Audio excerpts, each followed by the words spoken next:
김철원 교수님께서 개조 상태에 있는 요나, 신약적인 관점에서 말씀을 주셨는데요. 조금 전에 변순무 교수님께서도 그 요나서 2장의 각 절의 의미들을 말씀을 주셨는데, 김철원 교수님께서 부가적으로 그와 더불어 말씀을 주셨습니다. 한마디로 말하면 요나의 사례는 전무후무한, 배짱이 커도 어떻게 그렇게 클 수 있느냐라는 말씀을 주셨고, 또 신약에서는 다양한 성경 말씀들을 인용하셔서 우리가 어떻게 하나님 앞에 돌아가서 하나님으로부터 죄를 용서받을 수 있느냐라는 그런 부분들을 말씀해 주셨습니다. 오늘 교수님들께서 개조 상태에 있는 요나에 대해서 정광 목사님의 설교와 또 손원배 교수님의 조리신학적인, 또 우리 변순무 교수님의 유대적인 그런 그 배경 속에서의 말씀, 또 우리 김철원 교수님께서 말씀을 주셨는데요.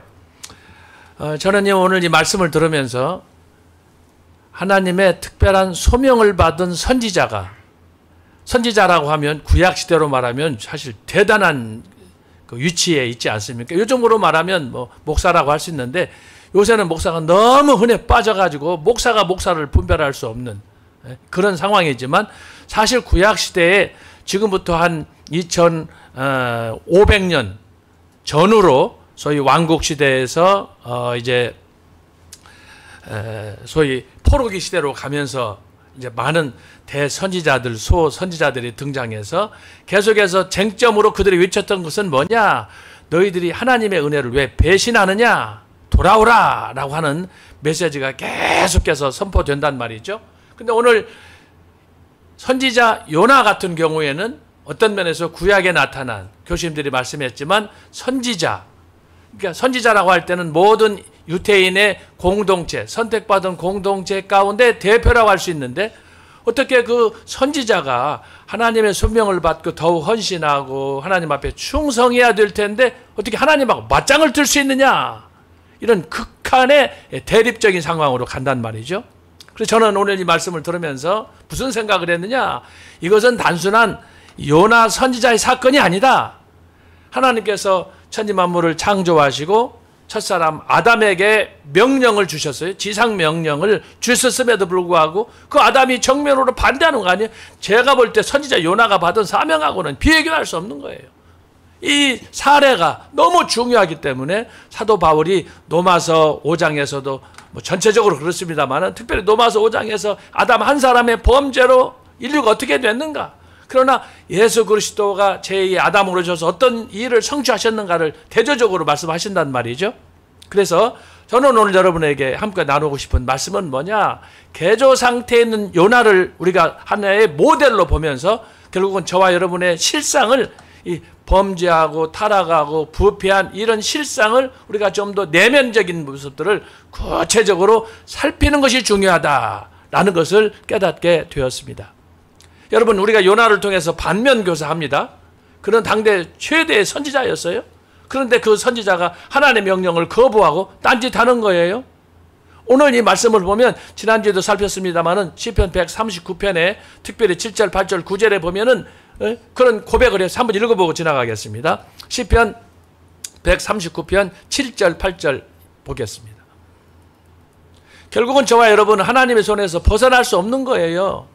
그럼에도 불구하고 요나가 그런 행실을 취했는데, 오늘 시편에 자 여기 보면은 내가 주의 신을 떠나 어디로 가며 주의 앞에서 어디로 피하리이까? 내가 하늘에 올라갈지라도 거기 계시며, 여기 보세요. 음부, 요나가 지금 고백한, 기도하고 회개한 자리가 음부 수월이지 않습니까? 물고기 뱃속. 자 여기 보니까 거기 계시며 음부에 내 자리를 펼지라도 거기 계시리이다. 내가 새벽 날개를 치며 바다 끝에 가서 거할지라도 곧 거기서도 주의 손이 나를 인도하시며 주의 오른손이 나를 붙드시리이다. 내가 혹시 말하기를 흑암이 정녕 나를 덮고 나를 두른 빛은 밤이 되리라 할지라도 저에게서는 흑암이 숨기지 못하며 밤이 낮과 같이 빛이 나니 주에게는 흑암과 빛이 일반이니이다. 여러분, 그렇습니다. 우리가 신앙생활 하면서 하나님 은혜와 사랑이 뭔지를 몰랐을 때에는 탕자와 같이 지 마음대로 하는 거예요. 전 목사님이 늘 강조하는 게 뭡니까? 지정의를 내려놓아야 되는데 자기 멋대로 자기 방식대로 사랑하는 거예요. 그러다 보니까 뭐 가정의 물고기, 뭐 환란의 물고기, 자녀의 뭐 이런 물고기들이 사업에 이런 등등의 문제들이 너무너무 많이 우리를 스스로 가둬서, 여러분 우리가 그런 환란에 빠지고 싶어 빠지는 게 아니에요. 요나와 같이 어떤 때는 의도적으로 계획적으로 지금 하나님에 맞서는 거 아닙니까? 조금 전에도 김철원께서 말씀하셨습니다는 육지로도 갈 수 있는 그 길인데도 불구하고 구태여 왜 배를 타고 가느냐? 의도적으로 하나님에 맞서고 저항하는 거예요. 자, 이것이 뭐냐? 여러분, 저와 여러분이 하나님을 사랑하고 믿고 정말 헌신을 하고자 하는 하나님의 자녀들 아닙니까? 하나님의 백성 아닙니까? 특별히 그 중에서 선택받은 목사요, 장로요, 집사요, 직분자들 아닙니까? 자유 마을 자체가 선택받은 거예요. 우리는 뭐 특별히 어떤 특정 직분에 대해서 말하는 게 아니에요. 목사든 장로든 집사든 누구든 간에 애국을 위해서 자유 마을을 통해서 모두가 선택받은 사람이에요. 그래서 우리가 광화문에서 예배하는 것 아닙니까? 이런 기본적인 신앙을 우리가 갖고 살아감에도 불구하고 우리의 마음속에, 저와 여러분의 마음속에 끝없이 일어나는 욕망이 뭐냐? 하나님에 대해서 불만이 많은 거예요. 요즘 돌아가는 우리나라 국내 정세를 봐도 그렇고 해외에 있는 국제 정치를 봐도 그렇고 도대체 세상이 어디로 가는 건지 하나님 말씀과는 전혀 다른 방향으로 거꾸로 돌아가는 거예요. 이럴 때 저와 여러분이 탄식하는 것 아닙니까? 바로 그런 상황이 성경 전체에서 흐름이 중요하지만 그 대표적인 경우에 바로 물론 구약에서 보면 아브라함이나 야곱이나 다 하나님을 저항하죠. 그런 모습들이 나타나죠. 모세도 하나님의 소명에 거부하지 않습니까? 요나 같은 경우도 이제 그런 특별한 사례라고 할 수 있는데, 결국은 하나님 말씀을 통해 우리가 깨달을 건 뭐냐? 왜 인간의 마음속에 하나님 은혜와 사랑을 받았음에도 불구하고 끝없는 그분을 향한 저항이 마음으로부터 일어나느냐고 하는 거예요. 이것을 오늘 선지자 요나를 통해서 자연 상태에서 초두에 우리 손은배 교수님이 말씀하셨지 않습니까?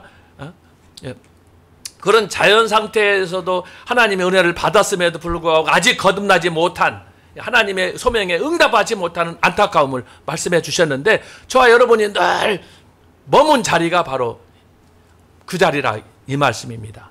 하나님께서 부르시고 은혜를 주시고 소명을 주셨으면 감사함으로, 사실 어떻습니까? 우리가 주님의 은혜를 처음 받았을 때 잠 못 자며 눈물로 탄식하며 가슴을 치면서 금식하면서 우리의 삶을 바치겠다고 했던 적이 엊그제 같은데, 요나처럼 저항하고 불순종하고 거역하고 자기 마음대로 막 불평하고 어떨 때는 자기를 마음대로 어디다 던져서 자기를 죽이라고, 배짱도 그런 배짱이 없는 거예요. 그럼에도 불구하고 오늘 중요한 메시지는 뭐냐?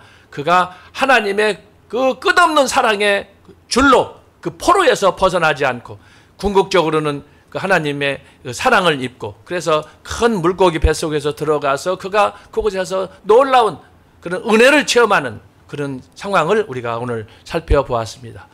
개조 상태에 있는 요나, 인간의 능력과 스스로 결단으로는 아무것도 할 수 없다는 거예요.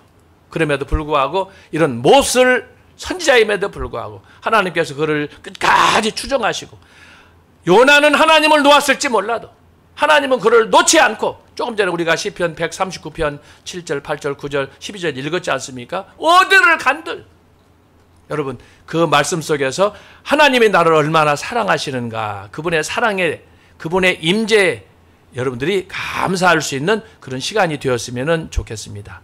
요나를 통해서 우리가 깨달을 할 것은 바로 그거예요. 끝없이 저항하고 배신하고 도망가는 그 요나를 하나님은 그 끝 언저리에서 그를 마치 기다리시는 것처럼 그를 기다리다가 그를 위해서 물고기를 준비하시고, 그로 하여금 그곳에서 깨닫게 하시고, 이것이 예수님께서 말씀하시는, 제자들이 요구했을 때, 예수님 우리가 원수를 몇 번이나 용서해야 됩니까?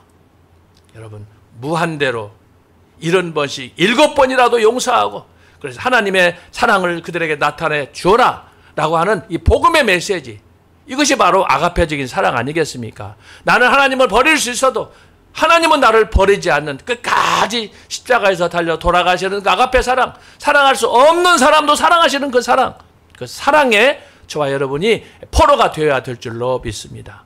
잠시 하나님의 불순종으로 바로 요나가 바다의 포로가 되었지만 하나님의 사랑으로 자유함을 얻고 마침내 그가 부활을 체험하고 그래서 다시 이제 니느웨로 가서 하나님의 말씀을 전하는 그런 상황이 일어나게 되었습니다. 그래서 저는 오늘 이 말씀을 이제 시간이 많이 가서 정리하는 가운데 저와 여러분에게 필요한 통해의 모습은 어떤 모습일까? 제가 여러 사례를 적어봤어요. 대표적인 사례가 욥이에요. 욥은 실제로 보면 의인인 것처럼 의인이죠. 동방의 의인이었으니까. 그럼에도 불구하고 끝없이 자기의 그 의지를 발동해서 친구들이 와서 자기 자신의 죄를 자꾸 지적하고 그래 너 잘났다라고 하는 그런 와중에서도 자기 변명에 치우쳤던 그 욥이었지만 마지막 욥기 42장에 보면 하나님의 음성을 듣고 그가 완전히 회개하고 돌아오는 모습을 보거든요. 그래서 이 욥은 어떤 면에서 회개의 전형 모델이라고 할 수 있어요. 그 외에도 여러 사례가 많습니다. 예를 들면 탕자, 조금 전에도 말씀하셨습니다만 탕자가 돌아오는 모습은 회개하고 돌아오는 모습이에요. 또 그뿐만이 아니에요. 사도행전 2장에 보면 성령이 강력하게 마가의 다락방에 임했을 때 베드로의 설교를 들은 모든 사람들이 우리가 어찌할꼬 통에 잡아가고 그럴 때에 성령의 은혜를 받지 않았습니까? 이런 사례들이 너무너무 많습니다. 삭개오라든지 대표적인 사례 삭개오.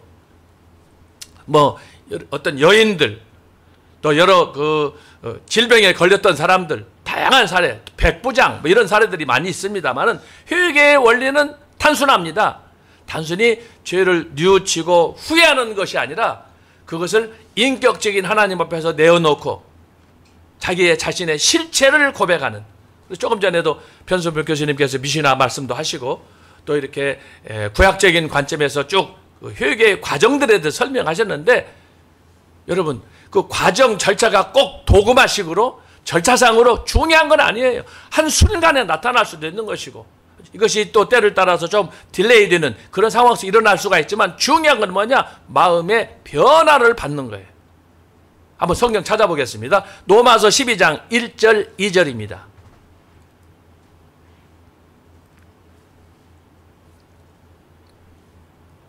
그래서 우리가 이렇게 완전히 회심하고 돌아가서 하나님의 온전한 하나님의 사람으로 거듭난 그런 사람이 되어야 된다라고 하는 거예요. 자, 이 말씀은 뭐냐? 우리가 그리스도 안에서 완전히 거듭난 상태에 우리의 신앙을 보여주는 거예요.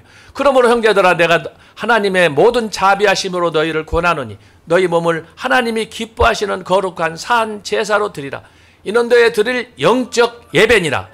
너희는 이 세대를 본받지 말고 오직 마음을 새롭게 함으로 변화를 받아 하나님의 선하시고 기뻐하시고 온전하신 뜻이 무엇인지 분별하도록 하라. 자, 여러분 이 말씀이 저와 여러분에게 큰 도전이 되길 바라고 그래서 우리가 하나님 앞에 살아갈 때 오직 주님만 바라보고 살아가야지 그냥 세상을 바라보거나 내 자신을 바라보거나 하게 되면은 요나같이 될 수밖에 없어요. 그래서 오늘 이 사도 바울이 로마서 12장에 주는 말씀 우리가 온전한 하나님의 제물로 거듭난 사람으로 헌신할 때 그런 은혜를 누릴 수가 있게 될 것입니다. 그래서 항상 우리가 선지자, 직분자, 목사, 박사, 교수 이런 게 중요한 게 아니라 항상 하나님 앞에서 낮은 자세로 전 목사님이 늘 강조하시잖아요. 지정의를 내려놔라. 선악과를 반납해라. 어떻습니까? 수십 번, 수백 번 들을 말씀 아니에요? 그러나 우리는 늘 제자리에 머물러 있는 거예요. 이것이 바로 요나 선지자가 해결해야 될, 극복해야 될 선지자라는 그 직분에서 내려와서 완전히 죽어지고 깨어질 때 그가 재발견했던 그 하나님을 우리가 체험해야 될 줄로 믿습니다. 그래서 오늘 교수님들이 주셨던 조리신학적인 또 구약에 나타난 미시나의 어떤 전통의 그런 그 회개의 과정 또 우리 김철은 교수님께서 주셨던 구약의 그 말씀과 동시에 신약의 여러 다양한 사례들을 우리가 보면서 한마디로 회개란 뭐냐? 어떻게 우리가 개조 상태로 들어갈 수 있느냐? 그것은 마음을 찢고 자기 자신의 죄를 뉘우치고 회개하고 그래서 오직 십자가만 바라보는 그런 신앙이 되어질 때 우리가 개조되어서 그래서 인간으로서는 사람으로서는 할 수 없는 결단으로 하나님께 헌신할 줄로 믿습니다. 마지막으로 성경 한 절만 찾아보고 우리 마치도록 하겠습니다. 시편 34편 18절입니다. 이 말씀을 우리가 묵상하면서 하나님이 기뻐하시는 것이 뭔가 한번 결심하시면 좋겠습니다. 시편 34편 18절입니다.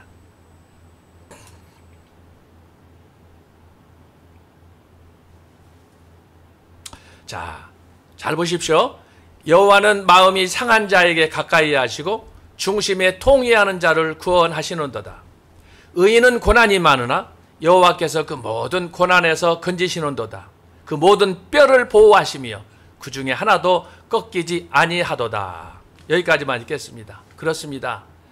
요나는 큰 물고기 뱃속에서 뼈가 으스러지는, 깨어지는 그야말로 만신창이된 자신의 모습을 깨닫게 되었습니다. 상한 마음을 가진 거죠. 하나님 앞에서. 그럴 때 그가 완전히 개조가 되어서 하나님의 소명에 응답할 수가 있었습니다. 오늘 이 말씀이 우리 교수님들이 주신 말씀, 특별히 전광훈 목사님이 주셨던 그 오프닝 그 메시지 여러분이 잘 들으셔서 한 주간도 이 말씀 붙잡고 승리하는 여러분들 되시기를 주님의 이름으로 축원합니다. 오늘 이렇게 해서